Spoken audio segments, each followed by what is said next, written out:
Hello aspirants, hope you all are doing well. In today's session, we will discuss about child trafficking in India, why child trafficking in India is a big issue, and what are the constitutional safeguards regarding child trafficking. And after that, we will see some judicial interpretations.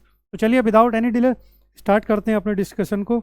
और जो आज का topic है आपका, ये आपका prelims and mains दोनों के लिए काफ़ी इंपॉर्टेंट होने वाला है। तो चलिए स्टार्ट करते हैं। अब अगर हम इसकी डेफिनेशन की बात करें, व्हाट इज़ चाइल्ड ट्रैफिकिंग, तो फिर आप देखोगे रिक्रूटमेंट, ट्रांसपोर्टेशन, ट्रांसफ़र, हार्बरिंग और या receipt of a child done for the purpose of exploitation, उसी को आपका चाइल्ड ट्रैफिकिंग कहा जाता है। और इसमें कंसेंट ऑफ द जो चाइल्ड है वो एक तरह से इरिलीवेंट है।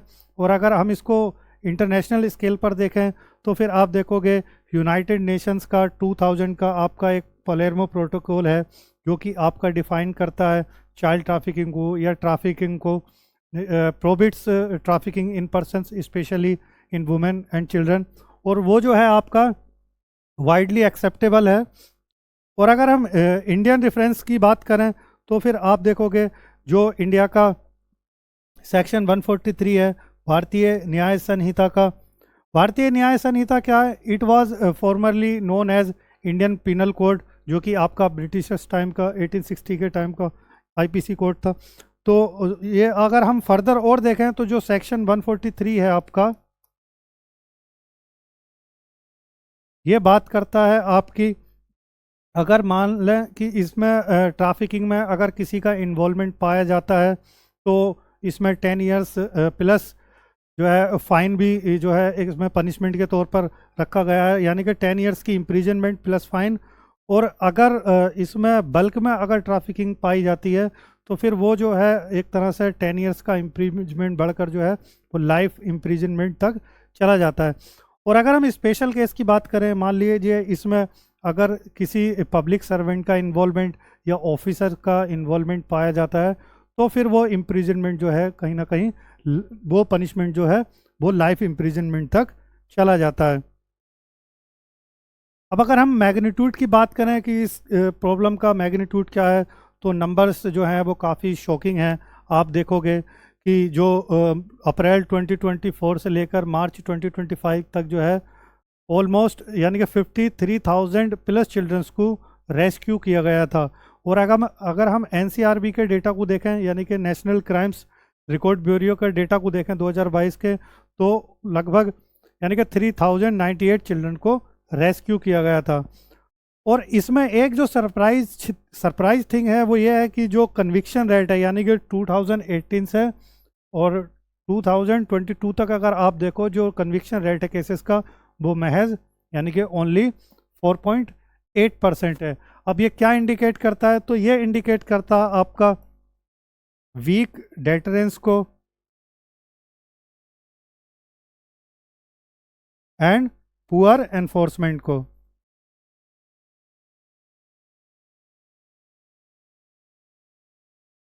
Week deterrence and poor enforcement को ही ये इंडिकेट करता है अगर कन्विक्शन रेट इतना कम है तो। और अगर अब हम कुछ कॉन्स्टिट्यूशनल सेफगार्ड्स की बात करें कि कौन कौन से कॉन्स्टिट्यूशन यानी कि इंडियन कॉन्स्टिट्यूशन के कौन से आर्टिकल्स हैं जो कि आपका प्रोहिबिट करते हैं चाइल्ड ट्रैफिकिंग को लेकर, और बात करते हैं चाइल्ड ट्रैफिकिंग, तो फिर आप देखोगे कि आर्टिकल 23 जो है वो प्रोहिबिट करता ट्रैफिकिंग को फोर्स लेबर को लेकर। और अगर हम आर्टिकल 24 की बात करें इंडियन कॉन्स्टिट्यूशन के, तो जो बिलो 14 ईयर्स चिल्ड्रन होते हैं, बिलो 14 ईयर्स, वो बैन्स करता children labour in hazardous industries में। और ये दोनों आर्टिकल जो हैं आपके वो फंडामेंटल राइट्स यानी कि एफआर का पार्ट है। अगर इनका किसी भी तरह से कोई वायलेशन होता है तो फिर सुप्रीम कोर्ट उसको एनफोर्स करा सकता है। और अगर हम बात करें आर्टिकल 39E की, तो वो प्रोटेक्ट करता फ्रॉम एब्यूज से। और आर्टिकल जो 39F है वो आपका प्रोटेक्ट करता एक्सप्लोटेशन से एंड एबंडोनमेंट से। और ये जो दो आर्टिकल हैं आपके, ये आपके डीपीएसपी का पार्ट हैं, यानी कि directive principles of state policy का पार्ट हैं। और अब अगर हम की लेजिस्लेशन की बात करें कि कौन कौन से की लेजिस्लेशन है या कौन कौन से लॉज लाए गए हैं पिछले कुछ ईयर्स में इसको प्रोहिबिट करने के लिए। तो फिर आप देखोगे जैसे कि भारतीय न्याय संहिता का सेक्शन 98 है, 99 है या फिर 143, जैसा कि हमने डिस्कस किया, ये आपका चाइल्ड ट्रैफिकिंग को लेकर बात करता है। और इमोरल ट्रैफिक प्रिवेंशन एक्ट है 1956 का, जो कि प्रोटेक्ट करता आपका सेक्सुअल एक्सप्लॉयटेशन से। और जुवेनाइल जस्टिस एक्ट है आपका 2015 का, जो कि बात करता है केयर की, प्रोटेक्शन की एंड रिहैबिलिटेशन की। और अगर हम बात करें क्रिमिनल लॉ अमेंडमेंट एक्ट 2013 की, तो फिर वो एक्सपेंड करता आपका ट्रैफिकिंग की डेफिनेशन को। और पोक्सो एक्ट जो है आपका 2012 का, वो जेंडर न्यूट्रलिटी की बात करता और स्ट्रिंजेंट पनिशमेंट की बात करता है। और more than 400 fast track POCSO courts हैं, जो कि अभी आप देखोगे ऑपरेशनल में हैं। और अगर हम जुडिशियल अप्रोच को देखें, पिछले कुछ टाइम में जुडिशरी की क्या अप्रोच रही है, उसकी क्या जजमेंट्स रही है चाइल्ड ट्रैफिकिंग को लेकर, तो फिर अगर हम Vishal Jeet versus Union of India 1990 case की बात करें, तो प्रिवेंटिव एंड ह्यूमनिस्टिक अप्रोच थी सुप्रीम कोर्ट की उसमें लेकर। और MC Mehta versus State of Tamil Nadu यानी कि जो 1996 का केस है, इसमें ban on child labour in hazardous industries, यानी कि ये अप्रोच रही। हालांकि ban on child labour in hazardous industries की बात आपका इंडियन कॉन्स्टिट्यूशन के आर्टिकल भी करता है।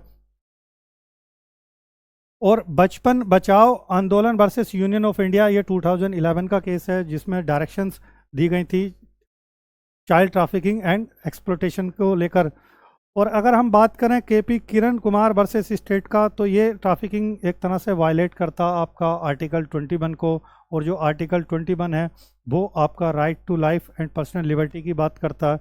अब यहाँ पर आर्टिकल 21 की बात हुई है, तो आपको ये अच्छे से नोट करना चाहिए कि आर्टिकल 21 को लेकर यूपीएससी में कई बार क्वेश्चन पूछा गया है, कभी राइट टू प्राइवेसी को लेकर, राइट टू लाइफ को लेकर, और राइट टू स्लीप भी एक तरह से आप देखो तो आर्टिकल 21 का ही पार्ट है। और मैं एक दो पॉइंट बता देता हूँ कि जैसे कि आपका आर्टिकल 21 हो गया, या फिर आपका बेसिक स्ट्रक्चर डॉक्ट्रिन हो गया।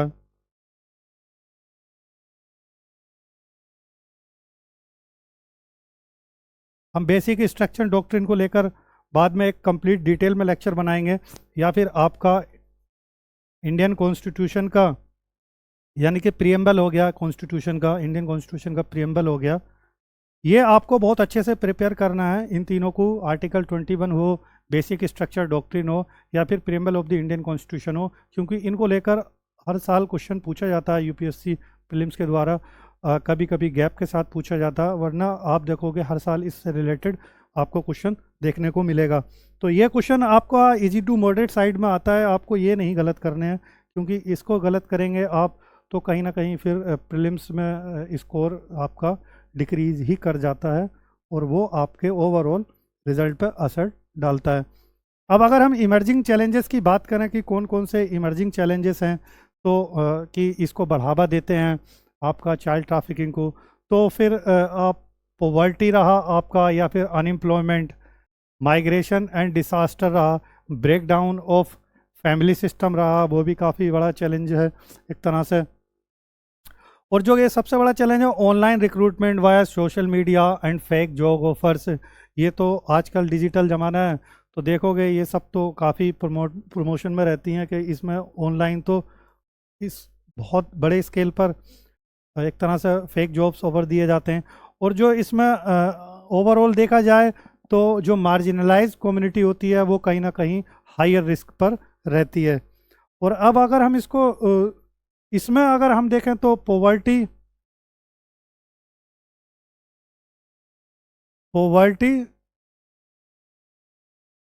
एंड अनएम्प्लॉयमेंट,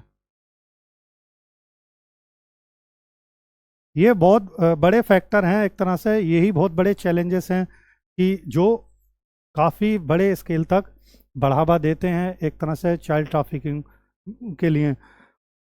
और अगर अब हम इसको समराइज करें अपने टॉपिक को, तो वे फॉरवर्ड क्या रहेगा और आगे का रास्ता क्या है, किस तरह की अप्रोच अपनाई जा सकती है। तो फिर बात करें अगर हम कि जो एड्रेस करना चाहिए सोशियो इकोनॉमिक वुलनरेबिलिटीज़ को, चाहे पॉवर्टी एलिवेशन हो या फिर अच्छी एजुकेशन हो या फिर माइग्रेशन सपोर्ट हो, और जो साइबर विजिलेंस है वो एक तरह से एक स्ट्रॉन्ग होना चाहिए कि जो ऑनलाइन फेक जॉब ऑफ़र देते हैं उस पर कहीं ना कहीं जो है गवर्नमेंट के जो साइबर टीम है वो अच्छे से नज़र रखे, मॉनिटर करती रहे सोशल मीडिया को। और इन्वेस्टिगेशन जो है इम्प्रूव होना चाहिए इन्वेस्टिगेशन में, और विक्टिम सेंट्रिक प्रोसिक्यूशन होना चाहिए, और फोकस होना चाहिए रिहैबिलिटेशन पर, एजुकेशन पर एंड रीइंटीग्रेशन पर। और जो सेंटर स्टेट कोऑर्डिनेशन है वो आपका बहुत अच्छा होना चाहिए, सो दैट कि आपकी जो इन्वेस्टिगेशन है वो स्मूथली हो सके, क्योंकि जो पुलिस है आपका वो एक स्टेट का सब्जेक्ट है, आपको पता है। तो सेंटर स्टेट कोऑर्डिनेशन भी अच्छा होना चाहिए इसमें। तो अब अगर हम इसको कंक्लूड करें अपने टॉपिक को, तो हम एक स्टेटमेंट के साथ कंक्लूड करेंगे। From rescue to reintegration justice must be complete. तो that's all about this topic. मिलते हैं नेक्स्ट टॉपिक में। Till then good luck and keep continue your preparation.